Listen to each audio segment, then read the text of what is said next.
네, 장 마감이 이제 3분밖에 안 남았고요. 양쪽 지수 보겠습니다. 오늘 정말 강합니다. 미국 증시 올라서 좋다 싶었는데 출발은 사실 약했었죠. 장중에 고점을 높입니다. 갭으로 뜰 때보다 이렇게 약간 기대를 별로 안 줬는데 고점을 높이면은 이런 장이 더 할만하다, 좋다. 체감으로는 그런 것 같습니다. 현재 양쪽 지수가요, 좋습니다. 고점 부근의 마감 앞두고 있고요. 코스피 지수가 전거래일 대비 1.19% 오르면서 2399.95포인트 선에서 거래 마칠 예정입니다. 지금 말씀드린 사이에 2400이라는 숫자가 눈에 들어옵니다. 막판에 이 2400선에 깃발을 꽂느냐 마느냐 그 부분이 관건이 되겠네요. 현재 그 왔다 갔다 동시효과 구간에도 1%대 상승 움직임이 유지됩니다. 오늘장 3거래일 연속해서 상승 마감은 거의 확실시되고 있는 상황입니다. 이어서 코스닥입니다. 코스닥이 탄력이 더 좋죠. 그동안 상대적으로는 거래소에 좀 밀렸다면은 이제 중소형주들 쪽으로 매기 이전에 대한 기대감도 높습니다. 현재 예상 지수가 1.76% 오르면서 712.84포인트 선에서 강력하게 마감 앞두고 있고요. 역시나 강한 장대 양봉을 만들어내면서 고점 부근까지 긴장감을 놓치지 않는 모습 고르게 나타나고 있습니다. 다음은 종목별로의 움직임입니다. 오늘 장에서는 상한가 종목이 많지는 않고요. 고르게 대체적으로 오름세를 나타내고 있다는 점 특징입니다. 상한가는 세 종목, 우선주 제외하고는 보통주 두 종목입니다. 이 두 종목은 이슈주인데요. 인바이오젠, 가상화폐 관련된 종목으로 분류가 됩니다. 이 비덴트 최대주주죠. 오늘 장에서는 이 가상화폐 관련된 종목군들 전체적으로 한국은행에서는 이 CBDC 관련된 그런 행사를 주최하면서 이와 관련된 기대감도 점차 커지고 있고 뿐만 아니라 이 가상화폐도 오랜 시간 동안에 좀 소외됐었는데 가격에 대한 오름세, 여기에다가 카카오뱅크와 코인원의 협력, 이런 전반적인 내용들이 이 가상화폐 관련된 종목군들의 동력으로 작용이 되면서 인바이오젠이 현재 상한가 기록하고 있고요. 비덴트도 오늘장 강세 움직임 한 10% 정도의 오름세 보여주면서 이쪽으로도 매기 가는 모습 보여주고 있습니다. 두 번째로는 이 MBT, 코스닥에서는 MBT라는 종목이 오늘장의 강세 움직임으로 상한가 대열에 합류하는 모습을 보여주고 있습니다. 이 종목도 개별적인 내용으로 해석이 되는데요. 이 미국의 상장을 추진하는데 네이버 웹툰이 미국 증시 상장 추진하는데요. 이와 관련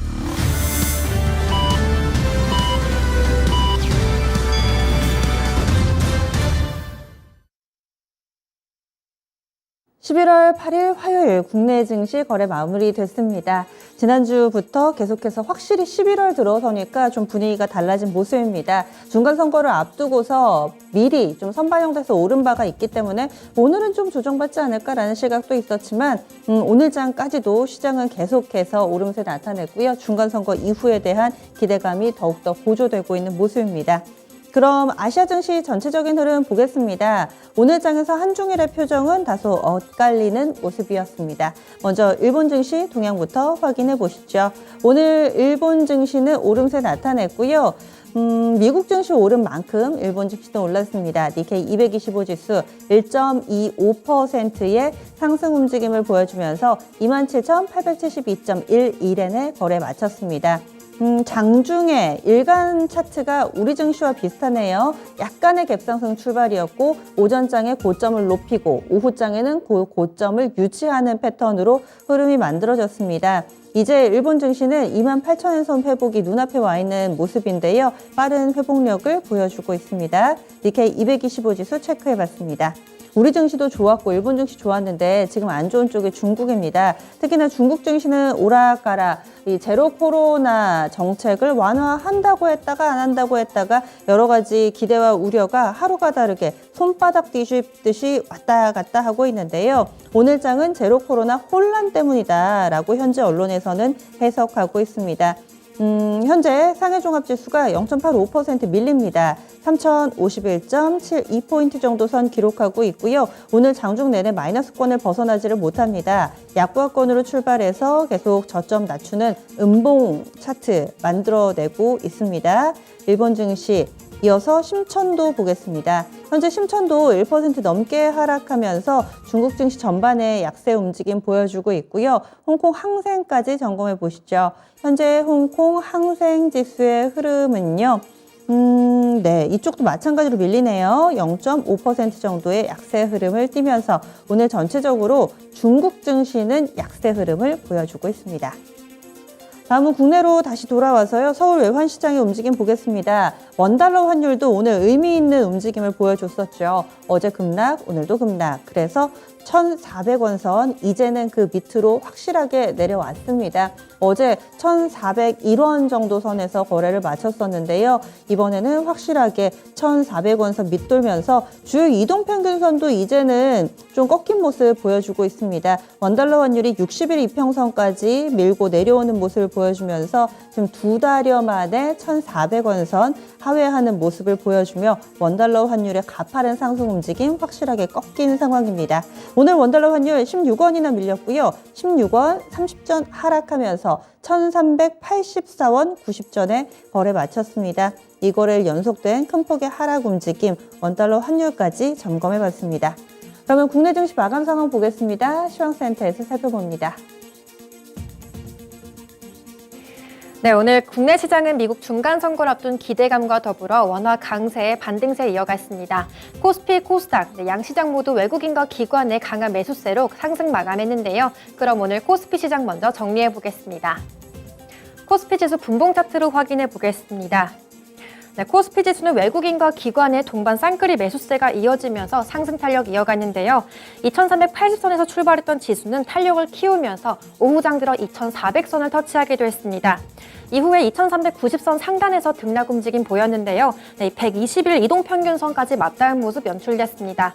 막판에 다시 한번 2400선을 회복하려는 움직임이 나오긴 했지만 2399포인트에서 상승 마감을 했고요. 종가 1.15포인트 상승으로 거래 마쳤습니다. 이어서 수급 현황 살펴보겠습니다. 외국인이 7거래일 연속 순매수하면서 기관과 동반 매수 우위 연출됐습니다. 외국인이 2,740억 가까이 샀고요. 기관이 이어서 4,406억 순매수로 마감을 했습니다. 반대로 개인 홀로 순매도세가 포착됐습니다. 개인이 7,240억 가까이 가장 크게 팔면서 거래 마쳤습니다. 이어서 업종별 현황 체크해 보겠습니다.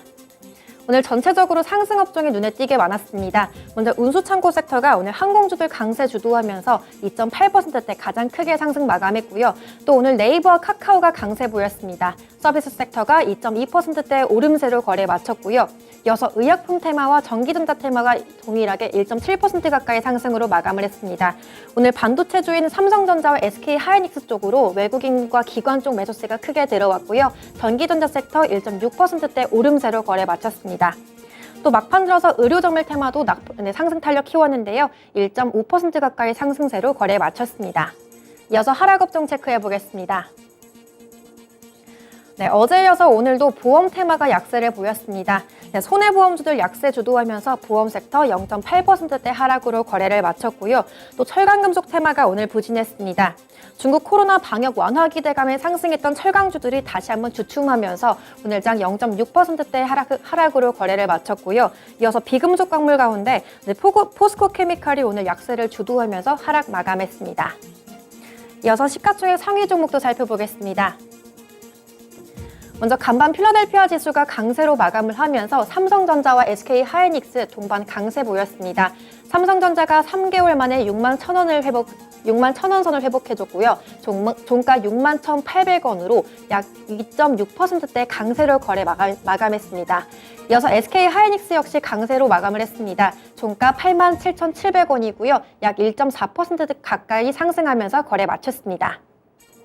이어서 2차 전지주들은 약세를 보였습니다. 간반 미국에서 전기차 종목들이 하락으로 거래 마치면서 오늘 국내 증시에서도 다소 부진한 흐름 연출됐는데요. 가장 대표적으로 삼성 SDI가 1.35% 가까이 하락으로 거래를 마쳤습니다.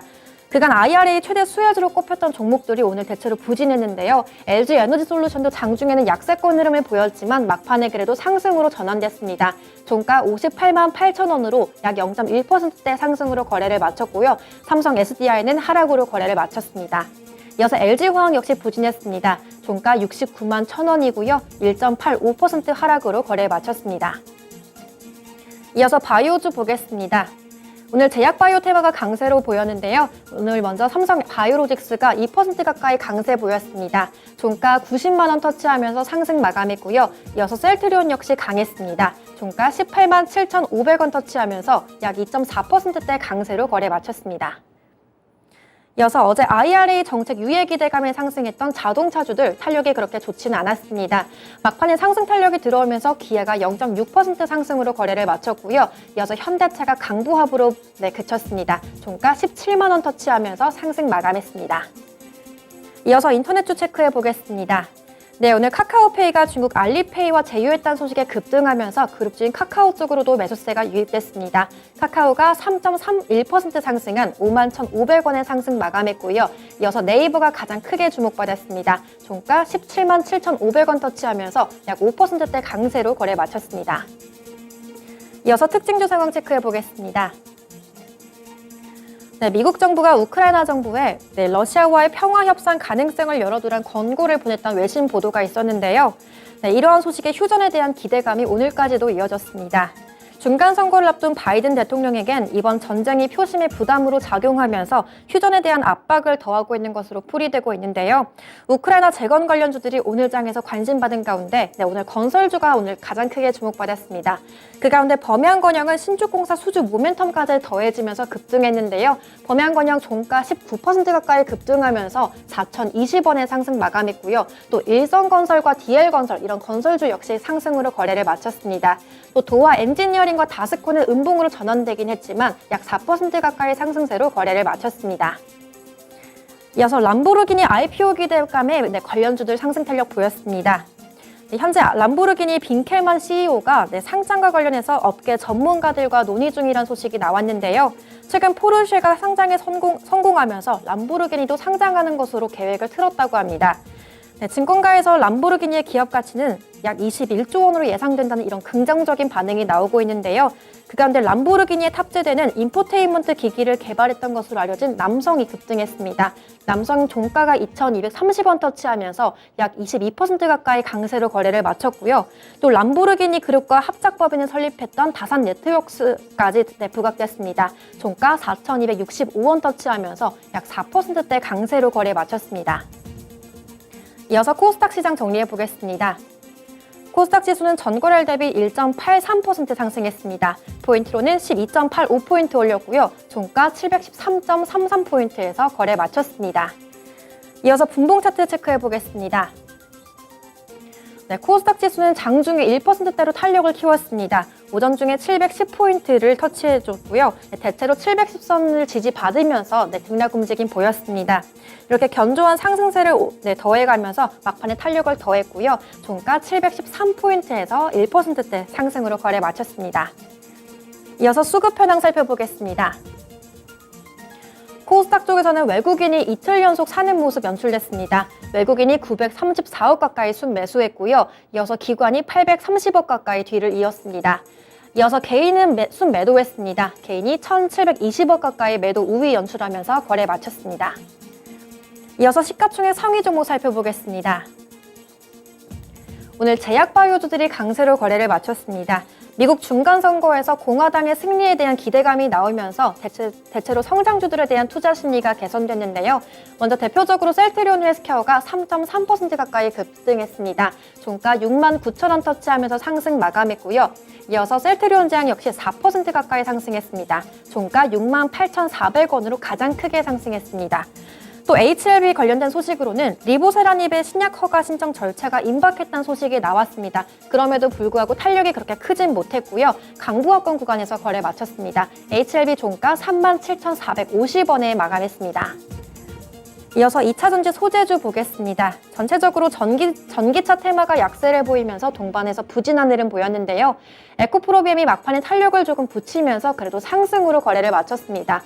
0.1% 이내의 소폭 상승인데요. 종가 10만 8,800원으로 마감을 했고요. 이어서 LNF가 0.74% 상승했습니다. 이 종목 역시 막판 들어서 수급이 조금 들어왔는데요. 종가 21만 8,500원으로 상승 마감했습니다. 반대로 에코프로는 오늘 외국인들이 가장 많이 판 종목이었습니다. 종가 13만 4,400원 터치하면서 2.5% 넘게 빠지면서 거래 마쳤습니다. 이어서 개인주 체크해 보겠습니다. 오늘 전체적으로 게임주 종목이 강했는데요. 먼저 카카오 게임즈, 카카오페이 모멘텀 이어받으면서 상승 마감했습니다. 종가 41,050원으로 약 4.3%대 강세로 마감을 했고요. 펄어비스는 막판 들어서 조금 수급이 좋지 않았습니다. 그래도 1% 안팎의 상승으로 거래를 마쳐줬고요. 종가 46,100원으로 마감했습니다. 이어서 특징주 체크해 보겠습니다. 오늘 스튜디오 드래곤이 3분기 실적을 발표했습니다. 이러한 소식에 관련 콘텐츠주들도 동반해서 관심받았는데요. 네, 스튜디오 드래곤의 3분기 매출액은 전년 동기 대비 약 97% 정도 증가했고요. 영업이익은 약 30% 정도 증가한 것으로 집계됐습니다.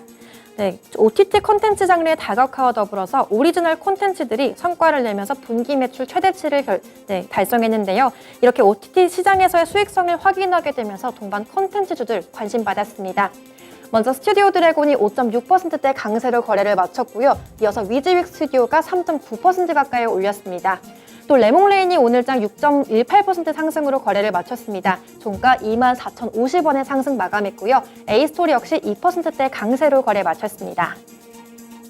이어서 가상화폐 관련주들 보겠습니다. 미국 중간선거를 앞두고 가상화폐 관련주들이 어제 이어서 오늘장까지도 매수세가 유입되고 있습니다. 미국에서 현재 공화당 쪽으로 표심이 기울고 있다는 소식이 돌면서 공화당이 승리할 경우에 가상자산 시장에도 긍정적인 영향을 줄 거란 분석이 나오고 있는데요. 대다수의 공화당 상하원 의원들이 가상자산은 우호적인 성향을 띠고 있다는 이런 내용이 나오면서 가상화폐 관련주들 상승 탄력 들어왔습니다. 먼저 인바이오젠이 상한가 터치했는데요. 종가 872원에 마감을 했고요. 이어서 네오위즈 홀딩스가 16%대 강세 보였습니다. 이어서 비덴트가 11% 상승으로 거래를 마쳤고요. 버킷 스튜디오가 10%대 상승으로 거래 마쳤습니다. 이어서 암흑회 치료제 모멘텀 받으면서 개별주들이 부각됐습니다. 현재 미국에서 간학회가 열리고 있는데요. 박셀바이오가 진행성 간암 치료제에서 질병 통제율 100%의 예비 연구 결과를 발표했다는 소식이 나오면서 오전장부터 주목받았습니다.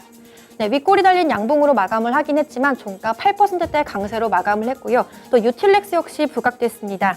네, 미국 면역 항암학회에서 항암 효과를 인증받았는데요. 새로운 치료제와 기존 치료제의 병용 투여 연구 결과 더 높은 종양 억제율을 받았다는 이런 소식이 나오면서 23%대 강세로 마쳤습니다. 유틸렉스 종가 8,790원으로 강세로 마감했습니다. 지금까지 마감 시황 전해드렸습니다.